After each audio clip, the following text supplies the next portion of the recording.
Les gens n'aiment pas les araignées, principalement à cause de leur apparence. Mais quand on se renseigne, elles nous protègent des autres nuisibles, comme les moustiques. Endosser une image négative pour faire le bien, c'est un des traits communs qu'elle porte avec la brigade fantôme. Pour moi, l'auteur nous manipule. En tout cas, c'est ce que j'ai compris du flashback. La brigade fantôme est une troupe de théâtre qui joue le rôle du méchant. Le flashback était donc une métaphore. C'est une troupe qui endossera le rôle du méchant pour faire peur aux vrais méchants, aux criminels, à ceux qui ont tué Sarasa. C'est un mensonge utile à la société, d'abord de Mater City, puis du monde. Un petit peu comme les Clean Rangers, qui nettoient le monde de la vermine. L'auteur a fait plusieurs parallèles à l'intérieur même du flashback. Kuroro est un génie du script. Il rédige les dialogues pour la brigade. Chaque membre sait ce qu'il a à faire. Même Uvogin lui demande de lui écrire son rôle pour doubler un personnage de monstre, un personnage de méchant. Et vous verrez plus tard que c'est un rôle qui joue à la perfection, même quand des fois la mémoire lui fait défaut.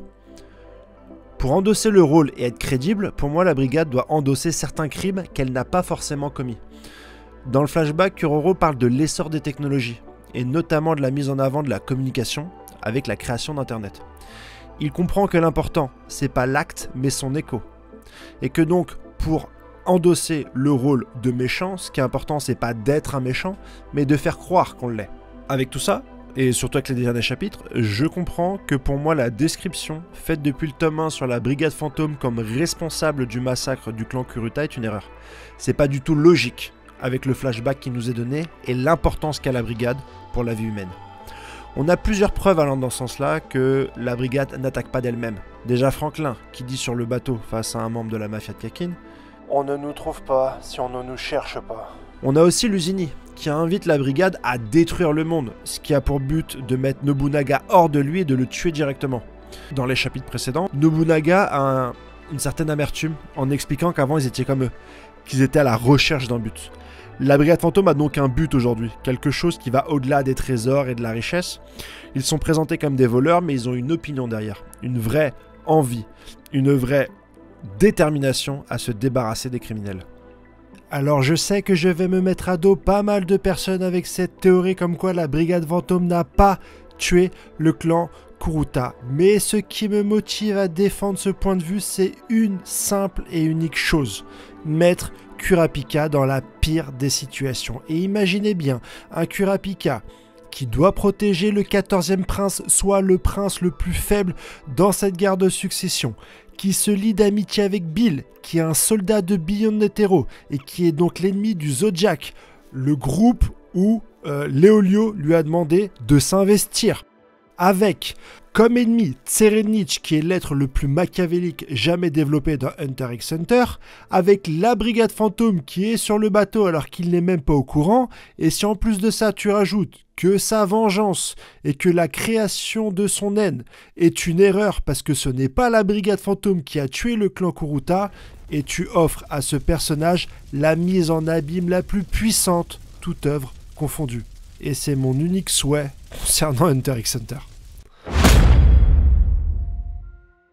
Salut les gars, j'espère que vous allez bien. Bienvenue dans cette review du chapitre 405 de Hunter x Hunter, un chapitre hyper intéressant. Donc comme d'habitude, si tu aimes ce genre de vidéo, n'hésite pas à t'abonner, c'est ta manière de soutenir les chaînes, à me donner ton avis en commentaire. Je lis l'intégralité des commentaires et parfois vous avez vraiment des remarques pertinentes et je m'en nourris pour écrire mes reviews, et bien sûr à mettre un petit pouce bleu mon frérot pour porter un petit peu la vidéo et faire en sorte que l'algorithme la mette en avant pour d'autres fans d'Hunter x Hunter. Chapitre vraiment succulent qui va nous faire aborder plusieurs sujets, autant des sujets sur l'œuvre que des sujets directement sur l'auteur, ou enfin même des fois de la philosophie, tellement ce sujet est riche et qu'il y a des interprétations différentes qu'on peut avoir selon les personnages, selon ce qu'ils disent, selon les intrigues et selon, comme toujours dans Hunter x Hunter, les vérités et les mensonges dans les hypothèses ou que les idées que se font les uns par rapport aux stratégies des autres.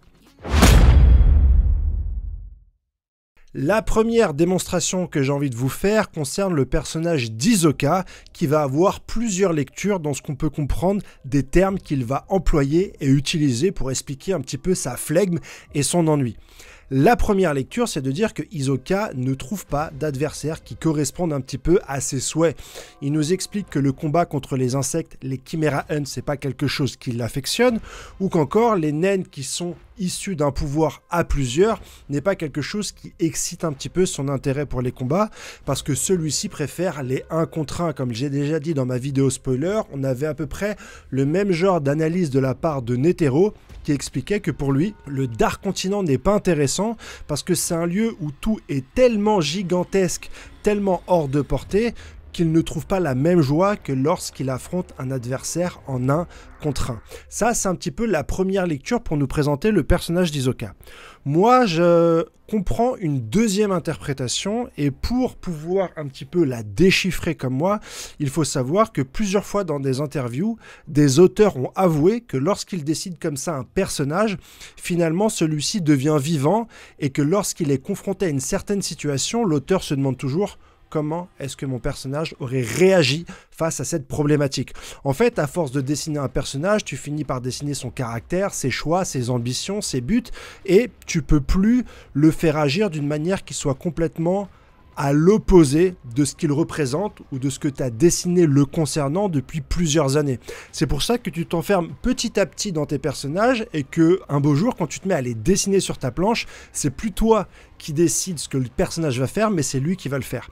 Et c'est un petit peu ce qu'on a là. On a Hisoka qui parle de ses envies et de ses ambitions en termes de combat, et que ce que dessine l'auteur ne lui correspond plus. L'arc des Chimera Hunt est un combat interespèce, et ça ne correspond pas à Hisoka. Et finalement, l'arc du Black Whale, c'est un arc où les gens se battent en équipe, et ça ne correspond pas à Hisoka. Et ça, on le voit depuis le début du Black Whale. Déjà à l'époque où Jin était en train de s'introduire dans l'équipe de Beyond Netero, on a un premier Hunter qui explique qu'il a un naine qui se développe avec plusieurs de ses coéquipiers. Le naine du robot est développé par une personne, et ensuite il y a d'autres personnes qui doivent être dedans pour, grâce à leur naine, fabriquer les munitions. On a aussi le flashback entre Kurapika et son maître, où son maître lui dit: attention Kurapika, lorsque tu développes tes capacités, laisse-en une pour le travail collaboratif. Kurapika lui dit: non, c'est une vengeance et c'est personnel, je veux utiliser personne dans ce cadre-là. Et le maître lui dit: ah, ta façon de penser est un peu primitive, attends le temps et les choses se faire, tu verras que tu peux avoir besoin d'autres personnes pour mener à bien ta vengeance. Encore une fois, Bill, quand il explique le naine d'un de ses camarades, il explique que c'est un véhicule qui se déclenche quand plusieurs personnes activent leur naine. Et enfin, on a ce fameux naine d'Haruken Burugu qui se déclenche avec l'intégralité de ses partisans. L'arc du Black Whale est l'arc qui offre la possibilité à l'auteur de nous introduire les naines que l'on peut développer en équipe. Et c'est quelque chose qui ne correspond pas du tout au personnage d'Hisoka.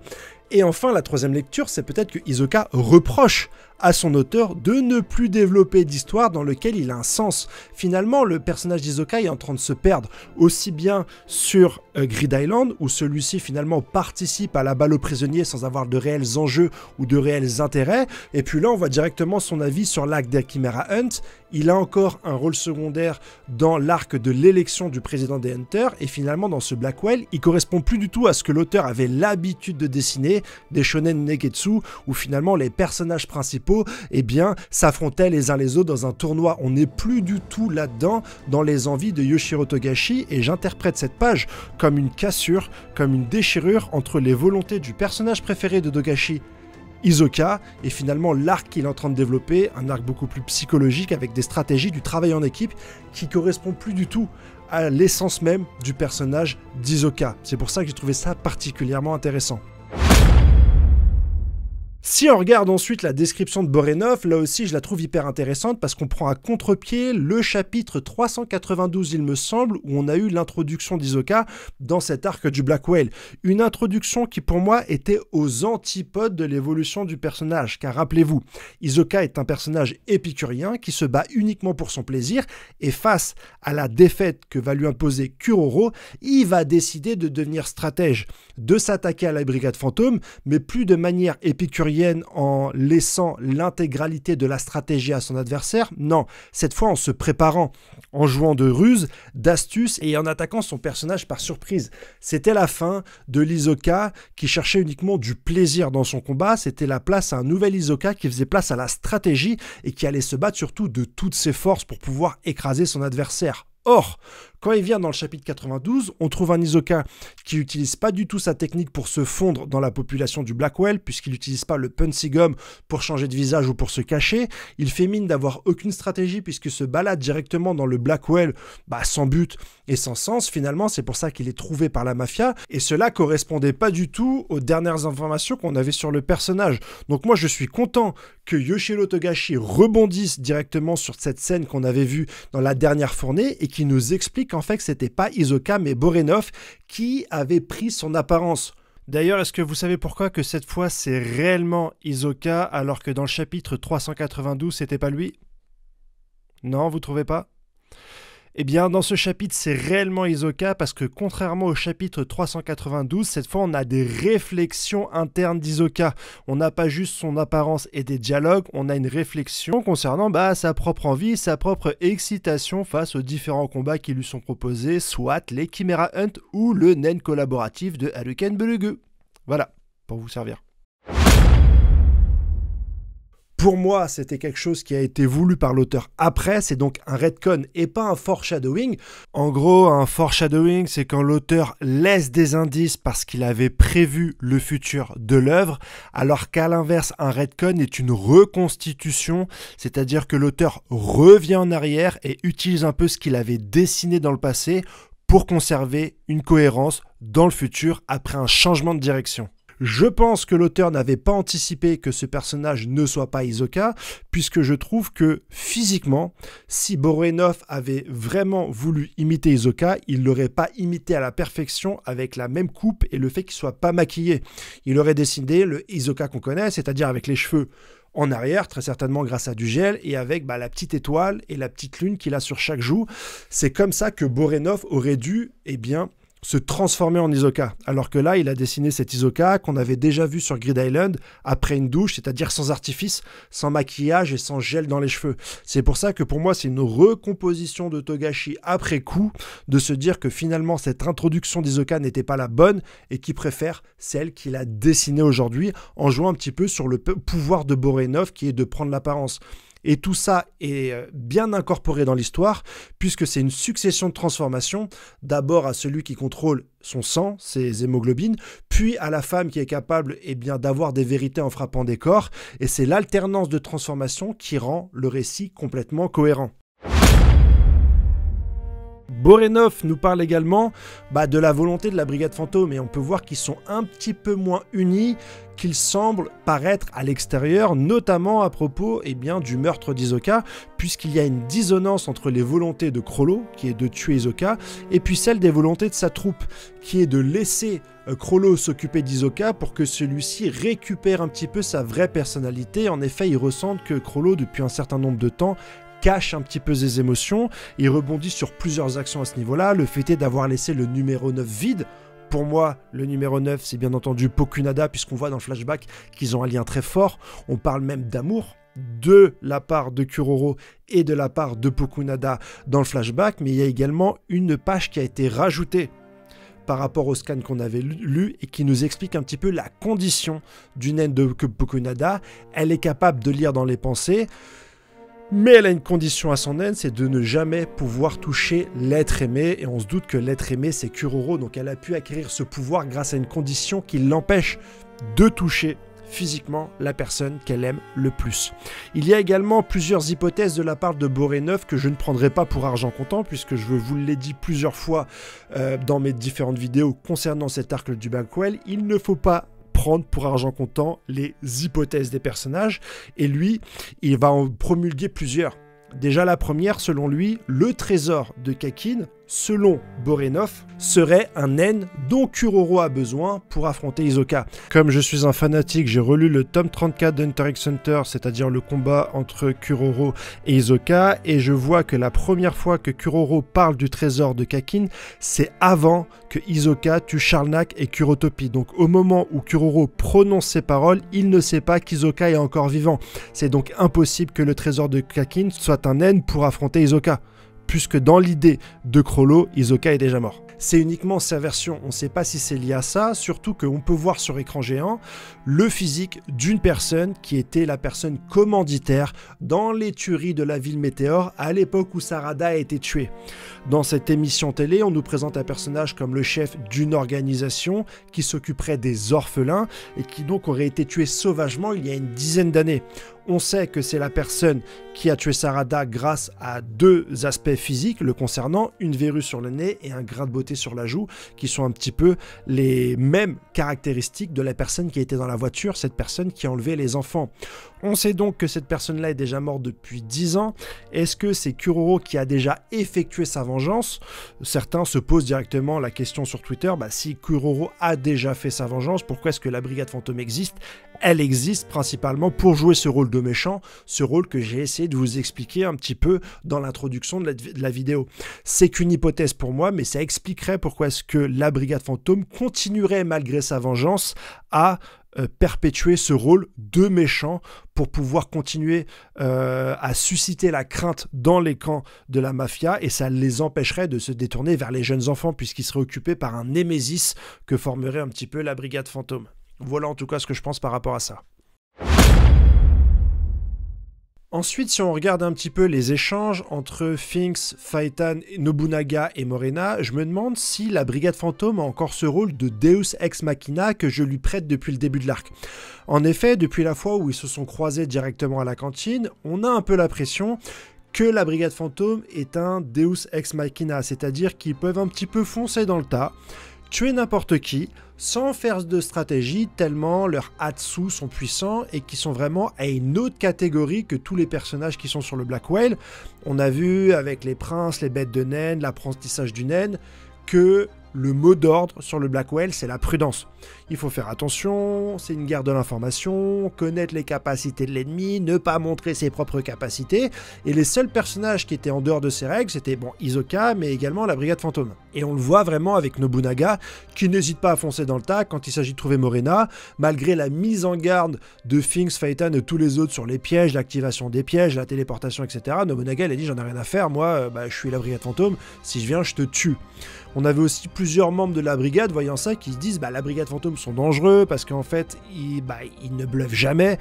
Ils sont jamais dans l'obligation de séduire leur interlocuteur dans les propos. Ils sont hyper francs parce que finalement, rien ne peut les déranger. Ils sont hyper puissants. Et c'est l'image que j'avais jusqu'à aujourd'hui. Mais j'ai eu tort parce que même quand on voit le chef de la brigade, Kuroro, c'est quelqu'un qui va plutôt aller du côté de la stratégie plutôt que foncer dans le cas, parce que même dans toutes les directives qu'il donne à Bonorenov, c'est-à-dire se transformer en Hisoka, de se balader directement dans le Black Whale, puisqu'il va tomber sur la mafia, qui un petit peu pour garder le statu quo et ne pas perdre la face, va l'inviter au premier étage, là où très certainement sera Hisoka, parce qu'il aura très certainement approché un prince, et là encore je mets un gros warning, c'est une théorie et une hypothèse de Kuroro, ce n'est pas la vérité. Je vois déjà beaucoup de gens sur Twitter qui disent Hisoka a déjà rencontré un prince, etc. Non, c'est une hypothèse de Chrollo, et qui lui dit qu'une fois là-bas, il va croiser le vrai Hisoka, donc il faut qu'il change d'apparence, etc. Tout ça, ça montre que Kuroro ne fait pas totalement confiance en sa puissance et qu'il a besoin de stratégie pour avancer. Ce qui n'était pas le cas de Nobunaga jusqu'ici, mais celui-ci commence à réfléchir et à finalement se dire « Ok, je vais avoir besoin de stratégie » puisque lui aussi, comme Hisoka, il a perdu contre les gardes de Morena qui ne payent pas de mine les uns séparés des autres. C'est pour ça qu'il a tué Luciani directement avec un coup de sabre. Mais une fois qu'ils sont ensemble et qu'ils se battent pour un seul et même but commun, ils deviennent redoutables. Et on a vu directement avec les deux naines qui ont mis en déroute Nobunaga, un des naines qui permettait de transférer les dommages reçus et l'autre qui permettait un petit peu de faire sortir les gens de la pièce. C'est comme un petit peu un jeu vidéo de prise de drapeau. ou de tour battle, qui signifie que tu as une équipe en attaque et une équipe en défense. L'équipe en défense, c'est l'équipe de Morena et elle est archi préparée à défendre son bastion, et l'équipe d'attaque, c'est la brigade fantôme, qui jusqu'ici privilégiait un petit peu la violence puisqu'ils étaient capables de le faire, ou en tout cas suffisamment forts pour ne pas se poser de questions sur la stratégie de l'adversaire. Mais là, il n'en est rien. Nobunaga a perdu, donc il va changer de stratégie et il va essayer d'en savoir plus, notamment la relation entre les mafias Shu et Eisha, pour savoir un peu comment est-ce qu'on s'est retrouvé dans cette situation. Comment est-ce que la mafia Ei, qui fait partie des 3 autres mafias qui sont pour défendre le statu quo et la paix quoi qu'il arrive, en arrive un petit peu à commettre autant de meurtres.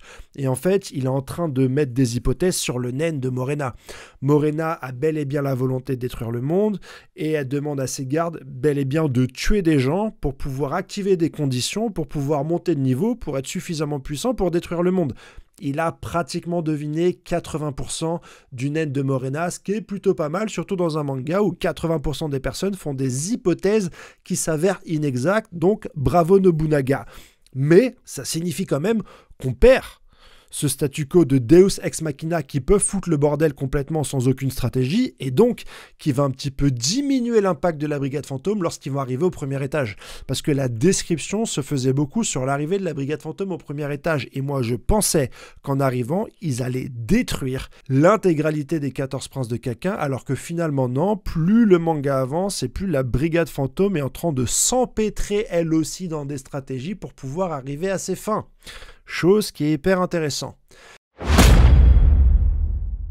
Dernier personnage que je traiterai dans ces reviews, c'est bien sûr le personnage de Morena, qui a des cartes de plus en plus puissantes dans sa main, puisqu'elle a désormais Dogman, qui est capable de reconnaître une personne et de savoir si c'est un utilisateur de naine, s'il se rapproche encore plus de connaître son type de naine, et enfin quand elle est tout près de connaître son Hatsu. C'est sûr que c'est un des naines les plus cheatés dans cette guerre de succession et surtout dans cette guerre de l'information. J'ai vu aussi sur Twitter beaucoup de gens qui se demandaient qui était la cible de Morena, mais elle nous l'a dit dans la dernière série de chapitres. Elle cherche un milicien de Benjamin pour pouvoir atteindre Benjamin. C'est pour ça que dans les discussions, l'un d'eux dit que leur stratégie peut fonctionner puisqu'ils vont devoir s'adresser à des personnes qui ne maîtrisent pas le naine. Ce qui est un peu le cas de la milice de Tserenich qui est en train de se balader dans le 4e étage. Voilà pour toutes les informations que j'avais à vous donner sur ce chapitre. N'hésitez pas à me donner votre avis s'il ne rentre pas dans les cases des choses que j'ai développées aujourd'hui. Chacun de vos avis compte.